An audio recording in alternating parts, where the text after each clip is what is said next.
சரணம். எனக்கு அம்மா நான் உள்ளே ஐஸ்வர்யத்தில் போய் கேட்டேன்.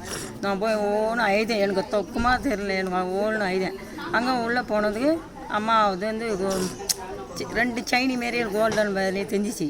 அம்மா பாலும் அதை தெரிஞ்சிருந்த அம்மா நீ கவலைப்படாத, நான் இருக்கிறேன் அப்படின்னு சொன்னாங்க அம்மா. அதேமாரி ஓமத்துக்கு காசே கிடையாது எனக்கு. எப்படியும் பகவானை தாம்மா அப்படி கவலைப்பட்டிருந்தேன், அழுதிருந்தேன். ஐயோ எப்படி போகிறது ஓமத்துக்கு பற்றி அப்படின்னு அழுதிருந்தேன். அப்பமா நான் உட்காந்துட்டே இருக்கிறேன். அம்மா பகவானி எப்படி என்ன பண்ணுறது ஏது பண்ணுறது தெரியல. ஓமத்துக்கு போனோம், அட்டனை போனோம், என்ன பண்ணுறது தெரியல, எனக்கு காசே கிடைக்கல. அப்பமா நான் என்ன பண்ணேன், கையில் எடுத்தாந்து 2800 கொடுத்தாங்க லோன் காசு. அந்த காசு கொடுத்த பார்த்தா எனக்கு திரும்பே வந்தது. எனக்கு சந்தோஷப்பட்டேன். நான் திருப்பினும் இன்னொருத்தர் ஜிபேல 2000 அனுப்ப சொன்னேன். அம்மா பகவானே அப்பா அம்மா அனுப்பிச்சி விட்டாங்க போங்கம்மா அப்படின்னு சொல்லிட்டு. அப்பா நல்லா அவங்களுக்கு நன்றி.